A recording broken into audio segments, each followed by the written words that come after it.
Boa noite, Felipe. Tudo bem? Júlio Miguel Neto, da Rubro News TV e Desflá. Primeiramente, parabéns pela classificação. Felipe, é um jogo muito difícil. A gente sabe que Libertadores, muitas vezes, se a Copa, a classificação nem sempre é com o melhor desempenho. Mas eu queria saber de você, em relação a esse confronto e o confronto do Maracanã, a disparidade, a diferença do que foi esses confrontos, né? Claro que tem um adversário, tem a qualidade também do adversário, mas a disparidade que foi, principalmente do primeiro tempo do Flamengo e do segundo no Maracanã e o confronto de hoje. Um Flamengo que não conseguiu render, pelo menos em chances, né? Nessa partida em especial. E também, se você puder só explicar para a gente, se eu não me engano, acho que é o 13º jogo seguido que você tem a possibilidade de fazer 5 substituições e você não usufrui ela. Você sempre fala de controle de carga. Você acha que isso também não pode estar interferindo na parte física do Flamengo? Boa noite. Boa noite.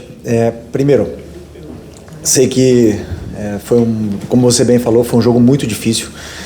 Um jogo onde o nosso adversário faz um sacrifício na fase defensiva imenso. Todos os jogadores se involucram muito para defender.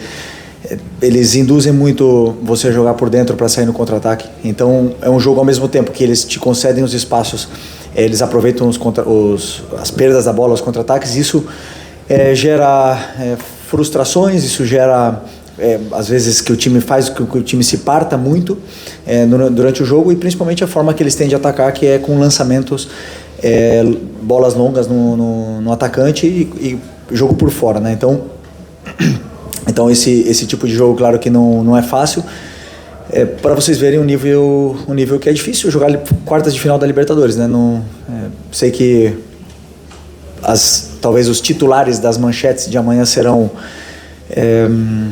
Flamengo passa mais alguma coisa, né? Sempre tem, mas a verdade é que a manchete é só uma. O Flamengo está na semifinal, fez o jogo em casa, a eliminatória tem 180 minutos e aí no final se decidiu nos pênaltis, onde passamos. Se passamos, merecemos passar, e agora estamos na semifinal da Libertadores mais uma vez. Isso eu sou muito grato, sim, eu vivi desde que eu cheguei aqui no Flamengo, desde 2019, coisas incríveis, e sinto que esse clube, que eu não sei se eu vou ganhar alguma coisa, se não, mas eu sinto que esse clube aqui é especial, e a sinergia, a energia que eu tenho com esse clube faz eu viver emoções incríveis, e eu estou feliz por isso, por ter passado de fase. Sim. E sobre as substituições, eu sempre opto, lembrando que 4 anos atrás, 5 anos atrás, só podiam fazer 3 substituições. Essa regra nova são 5, e eu optei por deixar os jogadores no campo para os que poderiam bater pênalti, no caso do Jorginho. Eu queria ter tirado o Jorginho antes, mas imaginei o pênalti. O Lino, na minha visão, estava levando perigo por aquele lado, por mais que estava sendo difícil. Ele tem esse 1 contra 1 e esse terço final, tanto é que uma das melhores jogadas de perigo no segundo tempo foram dele. E optei por não fazer as trocas, porque eu acreditava que os jogadores que estavam no campo eram os melhores para poder vencer. Fisicamente não foi o problema, porque acabamos o jogo no campo do adversário em todo momento. Buenas noches, profesor Felipe. Gustavo Lizón para Tiempo Deportivo. ¿Se va conforme con el rendimiento de su equipo hoy? Bueno, en español, ¿no? Ok. Bueno, ha sido un partido muy difícil. No ha sido un partido malo, pero ha sido un partido donde controlamos mucho el juego. Pero sí que es verdad que nos costó progresar las jugadas. Después, cuando eliminábamos y encontrábamos las ventajas, nos costaba bastante el tercio final. O sea, no estábamos finos con balón, el 1 contra 1. La verdad que tiene jugadores que defienden muy bien, nos costó, y no generamos tanto peligro como en el partido de ida. Y eso también generó con que ellos, que Estudiantes, pues tuviera un poco más el balón, ¿no? En esas transiciones. Al final el gol de ellos vino en un error, y eso, claro, ya deja la eliminatoria abierta y puede caer de los dos lados, ¿no? Pero bueno, no ha sido el mejor de nuestros partidos, pero tampoco ha sido malo. Felipe, Mauro César, Jovem Pan, UOL e TV Cultura. Aqui, Felipe. Desculpa. O jogo do Maracanã, por conta de uma arbitragem realmente muito ruim, de certa forma a arbitragem eu acho que ofuscou o outro aspecto do jogo, que foi uma superioridade muito grande do Flamengo, especialmente no primeiro tempo, que não se traduziu numa vantagem que poderia ser maior, né? Um gol aos 15 segundos, um gol aos 8, chances claras aos 19, aos 25 aproximadamente, e o Flamengo não aproveitou. E chegou o Flamengo aqui numa situação muito difícil, muito mais difícil do que seria com uma vantagem de 2 ou 3 gols pelo menos. Essa é a sua primeira Libertadores como treinador. Eu queria que você dissesse qual a grande lição que esses confrontos com os Estudiantes deixam para você para a próxima fase e para o futuro. Bom, verdade, uma grande lição. Na verdade, a minha maior lição como treinador foi contra o Central Córdoba. Ali, a Libertadores é muito complicada, é muito difícil. E, claro, o treinador, eu como treinador tento propor a melhor das soluções na fase ofensiva para que os jogadores se sintam confortáveis com bola, com mais tempo para poder jogar e para que eles achem as soluções dentro do campo. Depois, o terço final é muito a criatividade, a confiança, o momento que o jogador se encontra, né? Vocês podem ver que hoje, por exemplo, o Arrascaeta não estava no seu melhor dia, mas o Carrascal estava num bom momento, entrou muito bem no jogo. Então, vai muito do fino que está o jogador no dia do jogo, né? Então, é verdade que criamos muitas chances, inclusive no segundo tempo tivemos 3 chances claras que não se traduziram no último passe, não se traduziram, que eu conto como chance clara, né? E deixou a eliminatória aberta, né? Então, assim, já falamos do árbitro, infelizmente aconteceu, mas também estaria aberta com o 2-0. Então eu falei, o que eu tentei falar para os jogadores foi que para ganhar a Libertadores, às vezes temos que passar por essas provações, né? Foi assim em outros anos também, são jogos muito difíceis e temos que saber passar por esses momentos para chegar em mais uma semifinal de Libertadores. Não sei quantas o Flamengo chegou na sua história, mas eu lembro que ficou, quando eu cheguei aqui em 2019, eu já estava 38 anos sem chegar. Então, tô muito feliz de poder estar em mais uma semifinal e agora tratar com o respeito e o carinho que se merece, porque é o sonho de todo mundo ganhar essa Libertadores. Felipe, aqui na frente, na sua direita, aqui. Tudo bem? Boa noite. Gabriel Orfa, canal Paparazzo Rubro-Negro e Revista Placar. Felipe, eu sei que ainda é muito cedo para a gente falar da semifinal do jogo contra o Racing, acabou de acontecer o jogo das quartas, mas você acabou de falar que a sua maior lição na Libertadores foi no jogo contra o Central Córdoba. Eu queria saber quais lições você tira desse jogo aqui contra o Estudiantes, contra o time argentino, com a pressão aqui argentina muito, muito complicada, sabendo que tem um jogo mais, talvez com uma pressão ainda maior, porque é um estádio maior, e você estava lá quando o Flamengo foi eliminado, em 2021. Como é que você... Quais lições você tira desse duelo com o Estudiantes para esse jogo da semifinal contra o Racing? Obrigado. Cada time, cada jogo tem uma história diferente, um contexto diferente, mas na verdade é que as equipes argentinas são muito competitivas, né? Então esse é o primeiro ponto, igualar essa intensidade, essa competitividade, que é o que tentamos fazer sempre contra esses times argentinos. E o que mais me surpreende deles como treinador é ver o quanto eles conseguem cobrir de campo com sacrifício, né? Às vezes em inferioridade numérica, um atacante marcando 2, 3 jogadores, e isso me surpreende porque faz com que seja complicado, né? No futebol, às vezes no futebol brasileiro, simplesmente com trocar passes você já elimina os jogadores e chega numa situação confortável na área do adversário. O futebol argentino dificilmente você vai ter essa facilidade. Então essa talvez é a principal lição, respondendo a pergunta também do Mauro, que eu falei, né, que para mim do Central Córdoba, é quanto campo eles conseguem cobrir com poucos jogadores. E então com certeza contra o Racing vai ser da mesma forma que foi hoje. Boa noite, Felipe, aquí a izquierda. Martín Leiva para La Bola Sport. Con licencia voy a preguntar en español. Sí. Te quería consultar, bueno, ahora están en semifinales, le toca a otro equipo argentino, pero esta vez el equipo de Costas, considerado la bestia negra por Brasil, porque ha eliminado en finales a Botafogo, Cruzeiro y en fase de grupo, bueno, Fortaleza. ¿Cómo se prepara Flamengo? ¿Cómo crees que va a ser esa serie? ¿Y qué es lo que tienen que hacer para estar de vuelta en Lima como estuvieron en el 2019? Muy obrigado. Bueno, respondiendo muy parecido, ¿no?, con tu compañero, la verdad que es un partido que aún tenemos que estudiar, tenemos que prepararlo, pero va a ser un partido parecido a nivel de intensidad, de sacrificio en el juego, sobre todo en la fase defensiva. Es un equipo que, por lo que vi, tiene muchísima intensidad, se parte mucho porque aceleran y son muy verticales, entonces es complicado no partirse en estos partidos que son de vuelta, pero un partido muy lindo de semifinal de Libertadores donde sobre todo disfrutar. y para estar en la final de Lima, ser mejor en los 180 minutos que ser mejor que Racing no es fácil. Boa noite, Felipe. Aqui atrás, Cidão Marinho da Litoral News. Libertadores é Libertadores e principalmente contra equipes argentinas sempre é uma batalha, né? Dá pra gente chamar de batalha de La Plata hoje. Você falou numa resposta anterior sobre os argentinos, né, conseguirem igualar a coisa na competitividade, né? Que eles entregam muita raça, muita vontade no gramado. Por futebol, obviamente, o Flamengo é muito superior. Por qualidade, o Flamengo é muito superior, mas hoje isso não apareceu. Você acredita que é possível para a semifinal a sua equipe também entrar no gramado com essa competitividade parecida com a da equipe argentina para enfrentar o Racing? E se essa vitória, na sua visão, é uma vitória de time campeão, quando não vai bem no gramado, mas tem um ponto como o Rossi, que salva 2 vezes no pênalti, é um mérito também do goleiro?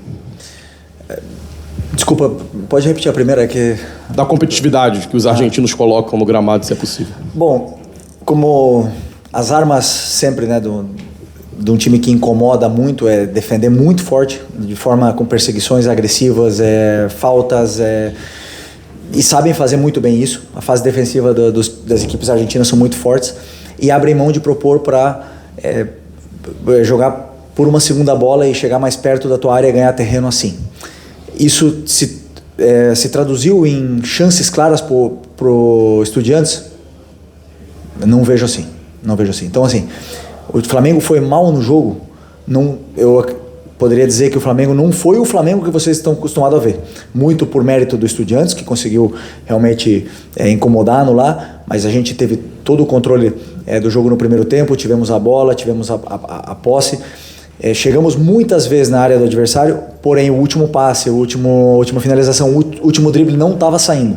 E isso fez com que, claro, os jogadores perdessem bola, o time se partisse em várias situações.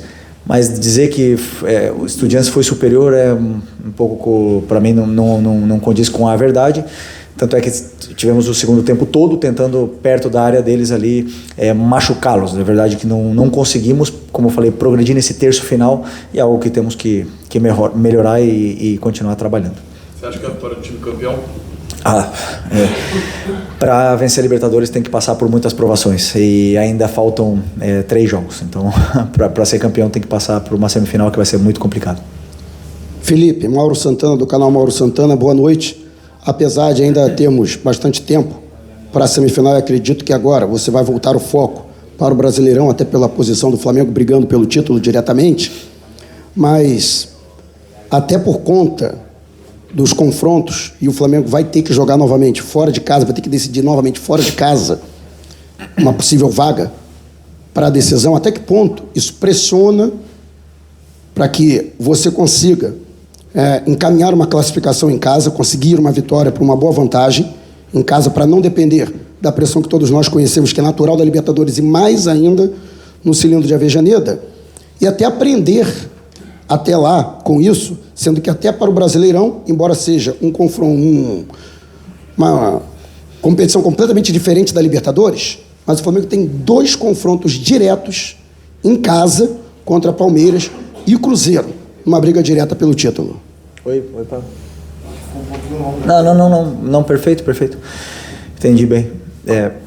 Claro, eu tenho que pensar agora no próximo jogo, que é o Corinthians. Trabalhar contra como a gente vai enfrentar o Corinthians, como nós vamos tentar vencer, os jogadores que vão estar disponíveis, os jogadores que estão num grande momento para poder vencer. Você falou sobre encerrar a eliminatória no primeiro jogo. É muito complicado. Eu sempre penso que o jogo são 180 minutos. Se você, assim, existem times que jogam pior o primeiro jogo, mesmo em casa, e depois conseguem vencer fora. Isso existe no futebol. Acho que aconteceu com o Independente Del Valle agora na Sul-Americana. Isso acontece. Então, para mim, não existe nunca você fechar uma eliminatória, a não ser que for, claro, um resultado absurdo, que é raro. É raro numa semifinal de Libertadores, onde um time que é super competitivo está enfrentando você com as suas armas. Então, o que nós temos que fazer é ser sólidos, melhorar na marcação, melhorar na defesa, melhorar com a bola, melhorar no ataque, melhorar em todos os aspectos para poder fazer jogos praticamente perfeitos, do jeito que foi o primeiro tempo contra o Estudiantes no outro dia, para poder realmente chegar nessa final tão sonhada. E sobre ter Palmeiras e Cruzeiro em casa, mais para frente, também fomos na casa deles, difícil, e vai ser difícil para eles também jogar, mas é o tipo de jogo que o jogador gosta de jogar. Jogo grande, a gente percebe outro ambiente no dia a dia no vestiário. Felipe, Ivan Trindade, canal Fla Urgente. Eu queria que você pudesse fazer uma análise da intensidade do time do Flamengo hoje nesse jogo, e eu queria saber se isso é uma coisa que é trabalhada dentro do dia a dia para os jogadores. Inclusive o Flamengo tem jogadores que estão jogando a primeira Libertadores, vieram da Europa. Se essa diferença de um jogo como o de hoje é colocado para os jogadores que muitas vezes num jogo como esse não é sempre o melhor time que vai ganhar. E qual é a análise que você faz realmente da intensidade? Porque fica a impressão que o Flamengo joga sempre da mesma forma, com a mesma coisa, confiando muito em tudo que é feito e que isso vai resolver.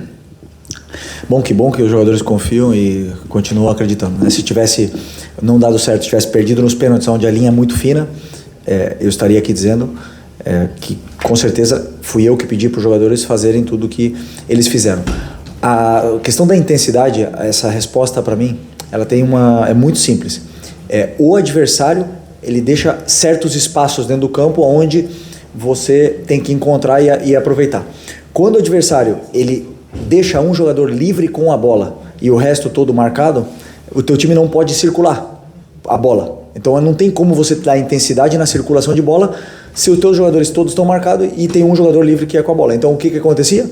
Jorginho, muitas vezes livre, levava a bola e acabava caindo na armadilha de tentar forçar um passe por dentro e contra-ataque. A intensidade para voltar do contra-ataque era grande. Todos eles voltavam para marcar, Pedro voltou para marcar, Arrascaeta voltou para marcar, mas nunca tiveram livres. E então dá a sensação que o time não teve intensidade, mas foi muito mérito do Estudiantes de tirar a nossa criação e induzir o jogo onde eles se sentiam mais confortáveis. Felipe, acá, buenas noches, Luciano Negro para Punto Copa de Noticias, perdón que te hable en español.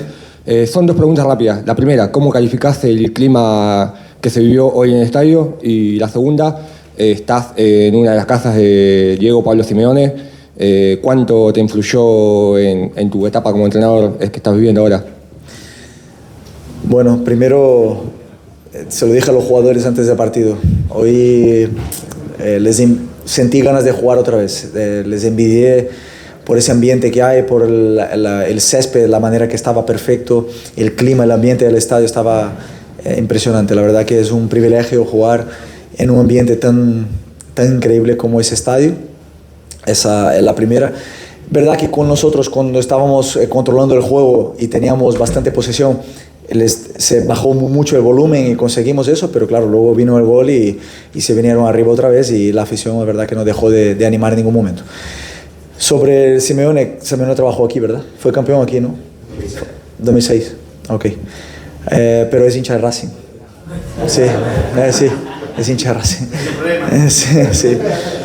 Bueno, es como, ya se lo dije muchas veces, es como un padre para mí. Hoy estoy sentado aquí fue porque él me ha inspirado a esto, ha cambiado mi vida en muchos sentidos y soy muy agradecido a él.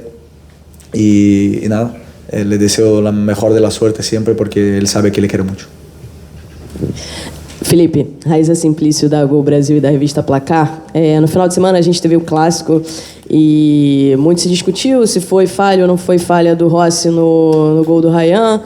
Hoje, no primeiro tempo, no finalzinho ali, aquela finalização, também muita gente colocou na conta que foi uma falha do Rossi. A gente viu ele muito abalado também na hora que desce pro intervalo, bem chateado. Alguns jogadores foram falar com ele.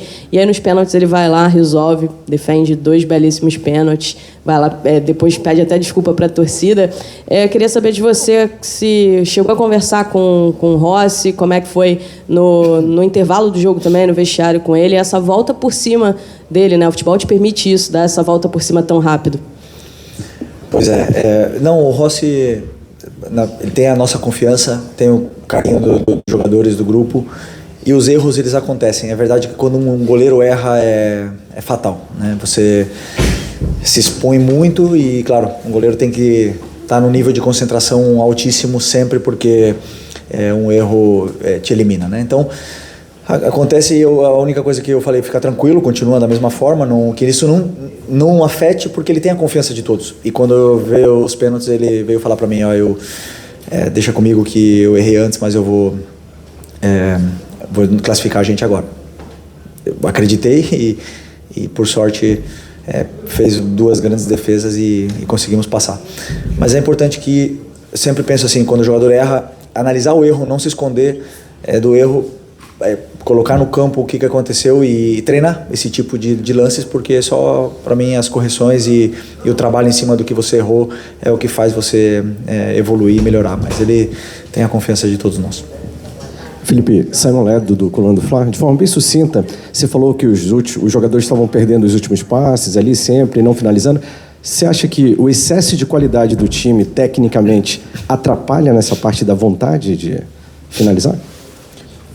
De finalizar como? Na realidade, o excesso de qualidade técnica acaba interferindo na finalização mesmo, dos caras quererem chutar e ficam sempre dando um toque a mais e não finalizam nunca. Hoje a gente percebeu bastante isso, né? Não acredito nisso. Eu acredito que hoje eles não conseguiram se encontrar da mesma forma, as relações não estavam iguais que no outro jogo. Todos os nossos jogadores estavam com uma marca individual e eles não conseguiram se conectar. Eu senti que o nosso time estava um pouco distante entre Lino, Arrascaeta, Plata mesmo e o próprio Pedro. Eles não conseguiam se conectar entre eles. Depois eu vou analisar, ver o que aconteceu exatamente. Mas não é fácil sempre jogar fora de casa, na Libertadores, com esse ambiente e com a eliminatória e com o que está em jogo, né? Sempre jogar o jogo e não o que está em jogo é muito complicado para a cabeça do jogador.